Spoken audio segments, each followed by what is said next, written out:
भिखारी बना बिजनेसमैन। एक दिन एक ट्रेन में एक व्यापारी यात्रा कर रहा था। उसी ट्रेन में वहां पर एक भिखारी आया। वो भिखारी उस व्यापारी से भीख मांगने लगा।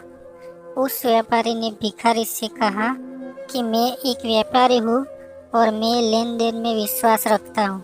तुम्हारे पास कुछ है मुझे देने के लिए? तभी मैं तुम्हें कुछ दूंगा। उस व्यापारी की बात ने इस भिखारी के दिल को छू लिया। अब भिखारी ने मन में ये निश्चय कर लिया कि जब भी कोई व्यक्ति मुझे कुछ भी भीख देगा तो बदले में मैं उसे कुछ न कुछ दूंगा। वो भिखारी बहुत सोचने लगा कि मैं लोगों को क्या दूं। तभी उसकी नज़र बगीचे में लगे फूलों पर गई। वो वहां से कुछ फूल तोड़कर लाया और जो इंसान उसे भीख देता बदले में भिखारी उसे फूल देने लगा। कुछ दिनों के बाद उस भिखारी को फिर से वही व्यापारी ट्रेन में मिला। भिखारी ने उसी व्यापारी से कहा कि आप मुझे पिछली बार कहा था कि अगर तुम मुझे कुछ दोगे तभी बदले में मैं तुम्हें कुछ दूंगा, तो आज आपको देने के लिए मेरे पास सुंदर फूल है। उस व्यापारी ने इस भिखारी से फूल लेकर उसे बदले में बहुत अच्छी भीख दी और कहा कि आज तो तुम भी मेरी तरह एक व्यापारी बन गए हो। उस व्यापारी की बात सुनकर वो भिखारी मन ही मन बहुत खुश हो गया था और वो सोचने लगा कि अब तो मैं एक व्यापारी हूँ, क्योंकि व्यापार में यही तो होता है कि हम किसी को कुछ देते हैं और बदले में हमें कोई कुछ देता है।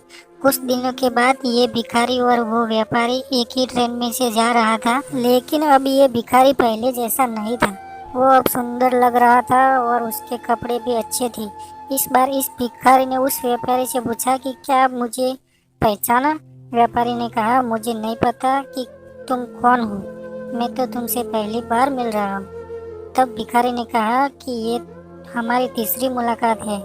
मैं वही भिखारी हूँ जिसने आपसे प्रेरणा लेकर खुद का फूलों का व्यापार शुरू कर दिया है। आज मैं आपकी प्रेरणा की वजह से एक बहुत बड़ा व्यापारी बन गया हूँ और अपने फूलों के व्यापार के काम से दूसरे शहर में जा रहा हूँ। इस कहानी से हमें ये शिक्षा मिलती है कि जो हम अपने आप को मानते हैं वही हम बन जाते हैं। अगर हम अपनी सारी जिंदगी अपने आप को दुखी मानते हैं तो दुख कभी भी हमारा पीछा छोड़ता नहीं है। अगर हम अपने आप को भिखारी मानेंगे तो हमारा स्वभाव भी वैसा ही हो जाएगा।